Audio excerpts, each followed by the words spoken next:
ಕೇವಲ ಚಲನಚಿತ್ರಗಳ ಚಿತ್ರೀಕರಣದಿಂದ ಹೆಸರುವಾಸಿಯಾದಂತಹ ದೇವಾಲಯವಿದಲ್ಲ, ಸಾವಿರಾರು ವರ್ಷದ ಇತಿಹಾಸವನ್ನ ಹೊತ್ತು ನಿಂತ ಅದ್ಭುತವಾದಂತಹ ದೇವಾಲಯ. ಹಾಸನದಿಂದ 21 ಕಿಲೋಮೀಟರ್ ದೂರದ ಪಾಳ್ಯದಲ್ಲಿರುವ ಈ ದೇವಸ್ಥಾನ 1200 ವರ್ಷಗಳ ಇತಿಹಾಸವನ್ನ ಹೊತ್ತು ನಿಂತಿದೆ. ಇಲ್ಲಿನ ಸ್ಥಳ ಪುರಾಣದ ಪ್ರಕಾರ ಹಿಂದೆ ಪದ್ಮಾವತಿ ಅಮ್ಮನವರ ತಪೋಭೂಮಿ ಇದಾಗಿದ್ದರಿಂದ ಈ ಸ್ಥಳವನ್ನ ಪದ್ಮಾವತಿಪುರಿ ಎಂದು ಕರೆಯುತ್ತಿದ್ದರಂತೆ. ಬ್ರಹ್ಮ ಹತ್ಯೆ ದೋಷದ ಪರಿಹಾರಕ್ಕೆಂದು ಈ ಸ್ಥಳದಲ್ಲಿ ಇಂದ್ರದೇವರು ಬಂದು ಪೂಜೆ ಸಲ್ಲಿಸಿದ್ದಕ್ಕಾಗಿ ಇಂದ್ರಪ್ರಸ್ಥಪುರಿ ಎಂದು ಪಾಳ್ಯಗಾರರು ಆಳ್ವಿಕೆ ನಡೆಸುತ್ತಿದ್ದರಿಂದ ಈ ಸ್ಥಳ ಪಾಳ್ಯವೆಂದು ಪ್ರಖ್ಯಾತವಾಗಿದೆ. ಕೃತಯುಗದಲ್ಲಿ ವಿತುಂಬಕನೆಂಬ ಅಸುರನು ತಪಸ್ಸು ಮಾಡಿ ಈಶ್ವರನಿಂದ ಯಾರೊಬ್ಬರಿಂದಲೂ ಹತನಾಗಬಾರದೆಂದು ವರ ಪಡೆಯುತ್ತಾನೆ. ಅದೇ ಗರ್ವದಿಂದ ಸಾಧು ಸಜ್ಜನರಿಗೆ ತೊಂದರೆಯನ್ನ ಕೊಡುತ್ತಿದ್ದನಂತೆ. ಪದ್ಮಾವತಿ ಅಮ್ಮನವರು ತಪಸ್ಸು ಮಾಡಿ ವಿಷ್ಣು ರಾಕ್ಷಸರನ್ನ ಸಂಹರಿಸಬೇಕು ಎಂದು ವರವನ್ನ ಕೇಳುತ್ತಾರೆ. ಬ್ರಹ್ಮ, ವಿಷ್ಣು, ಮಹೇಶ್ವರರು ತ್ರಿಮೂರ್ತಿಯರಾಗಿ ಅವತರಿಸಿ ಆ ರಾಕ್ಷಸರನ್ನ ಸಂಹಾರ ಮಾಡುತ್ತಾರೆ. ಅದಕ್ಕಾಗಿ ಒಳಗಡೆ ಇರುವ ಲಕ್ಷ್ಮೀ ಜನಾರ್ದನ ಸ್ವಾಮಿಯ ವಿಗ್ರಹ ತ್ರಿಮೂರ್ತಿಗಳ ಅವತಾರವಾಗಿದೆ. ರವಿಚಂದ್ರನ್ ಅವರ ಮಲ್ಲ ಮೂವಿ ಈ ಪ್ರದೇಶದಲ್ಲಿ ಚಿತ್ರೀಕರಣ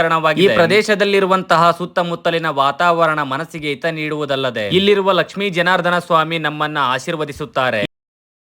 ಸ್ನೇಹಿತರೆ, ಮೊದಲೇನು ನೋಡಿದ್ರಿ ನೀವು, ಅದೆಲ್ಲ ಈ ದೇವಾಲಯದ ಇಂಟರ್ವ್ಯೂ.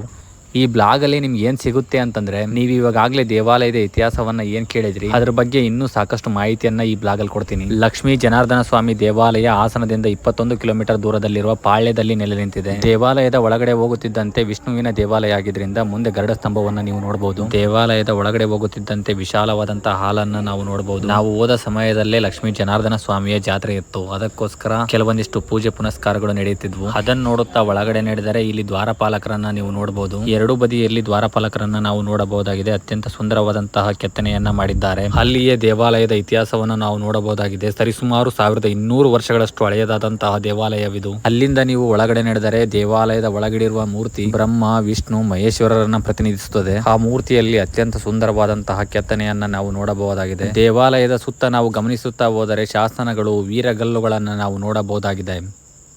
ದೇವಾಲಯದ ಹಿಂಭಾಗದಲ್ಲಿ ಅಂದರೆ ಪಕ್ಕದಲ್ಲಿಯೇ ಹಿಂದೆ ಲಕ್ಷ್ಮೀ ದೇವಾಲಯವಿದೆ. ಲಕ್ಷ್ಮೀ ದೇವಾಲಯವನ್ನ ನಾವು ಗಮನಿಸಬಹುದು. ಅತ್ಯಂತ ಸುಂದರವಾದಂತಹ ಲಕ್ಷ್ಮೀ ದೇವಾಲಯವಿದಾಗಿದೆ. ಅಲ್ಲಿಯೇ ಆಜುಬಾಜಿನಲ್ಲಿ ಸಾಕಷ್ಟು ದೇವಾಲಯಗಳಿವೆ. ಅವುಗಳನ್ನ ನೀವು ಅಲ್ಲಿ ಹೋದ್ರೆ ಗಮನಿಸಬಹುದು. ಒಂದ್ಸರ್ತಿ ನೀವೇನಾದ್ರೂ ಹಾಸನದಲ್ಲಿದ್ದು ಇಲ್ಲಾಂದ್ರೆ ಸಕಲೇಶಪುರದ ಕಡೆಗೆ ಏನಾದ್ರೂ ಹೋಗ್ತಿದ್ರೆ ಒಮ್ಮೆ ಆದ್ರೂ ಈ ದೇವಾಲಯಕ್ಕೆ ಭೇಟಿ ನೀಡಿ. ಅತ್ಯಂತ ಸುಂದರವಾದಂತಹ ದೇವಾಲಯ, ಅತ್ಯಂತ ಮನಮೋಹಕವಾದಂತಹ ದೇವಾಲಯ. ನಿಜವಾಗ್ಲೂ ಸ್ನೇಹಿತರೆ, ಅತ್ಯಂತ ಸುಂದರವಾದಂತಹ ದೇವಾಲಯ, ಅತ್ಯಂತ ಮನಮೋಹಕವಾದಂತಹ ದೇವಾಲಯ. ಈ ದೇವಾಲಯದಲ್ಲಿ ರವಿಚಂದ್ರನ್ ಅವರ ಮಲ್ಲ ಮೂವಿ ಶೂಟಿಂಗ್ ಆಗಿದೆ. ಒಂದ್ಸಾರ್ತಿ ನೀವೇನಾದ್ರೂ ಈ ಕಡೆ ಬಂದ್ರೆ ಈ ದೇವಾಲಯಕ್ಕೆ ಭೇಟಿ ನೀಡಿ ಹೋಗ್ಲೇಬೇಕು ನೀವು. ನಿಜವಾಗ್ಲೂ ಸ್ನೇಹಿತರೆ, ಈ ದೇವಾಲಯ ತುಂಬಾ ಭವ್ಯವಾದಂತಹ ದೇವಾಲಯ. ಇಲ್ಲಿ ಗಮನಿಸಬಹುದು ನೀವು, ಮೇಲ್ಗಡೆ ಏನಿದೆಯಲ್ಲ, ಇಲ್ಲಿ ಮಲ್ಲ ಮೂವಿ ಶೂಟಿಂಗ್ ಆಗಿದೆ ರವಿಚಂದ್ರನ್ ಅವರದ್ದು. ಈ ಒಂದ್ 2-3 ವಿಡಿಯೋಗಳನ್ನ ಅಡ್ಜಸ್ಟ್ ಮಾಡ್ಕೊಳ್ಳಿ ಸ್ನೇಹಿತರೆ. ಯಾಕಂದ್ರೆ ಈ ವಿಡಿಯೋಗಳನ್ನ ನಾ ಮಾಡ್ಕೊಂಡ್ಬಿಟ್ಟು ರೆಕಾರ್ಡಿಂಗ್ ಮಾಡ್ತಿರೋದು. ಅದ್ರ ಜೊತೆಗೆ ನಾ ಇವಾಗ ಏನ್ ರೆಕಾರ್ಡಿಂಗ್ ಮಾಡ್ತಿದ್ದೀನಿ ಪ್ರೆಸೆಂಟ್, ಇದನ್ನ ರೈಲ್ವೆ ಸ್ಟೇಷನ್ ಅಲ್ಲಿ ಕುಂತ್ಕೊಂಡ್ಬಿಟ್ಟು ರೆಕಾರ್ಡಿಂಗ್ ಮಾಡ್ಕೊಂತಿದ್ದೀನಿ. ಅದಕ್ಕಾಗಿ ವಾಯ್ಸ್ ಈ ತರ ಬರ್ತಿದೆ ಅಷ್ಟೇ. ಮುಂದಿನ ವಿಡಿಯೋಗಳಲ್ಲಿ ಜಾಸ್ತಿ ಕ್ಲಾರಿಟಿ ಮತ್ತು ಜಾಸ್ತಿ ಮಾಹಿತಿಯನ್ನ ಕೊಡೋಕೆ ಇಷ್ಟಪಡ್ತೀನಿ. ಒಂದ್ 2-3 ವಿಡಿಯೋಗಳನ್ನ ಮಾತ್ರ ನೀವು ಈ ತರ ನೋಡಬಹುದು. ಮತ್ತೆ ಯಾವುದೇ ವಿಡಿಯೋಗಳನ್ನ ಈ ತರ ಅಪ್ಲೋಡ್ ಮಾಡಲ್ಲ. ತುಂಬಾ ಕ್ಲಾರಿಟಿ ವಾಯ್ಸ್ ಜೊತೆಗೆ ಆ ಪ್ರದೇಶದ ಬಗ್ಗೆ ಮಾಹಿತಿ ಕೊಡ್ತೀನಿ ಅಂತ ಹೇಳುತ್ತಾ,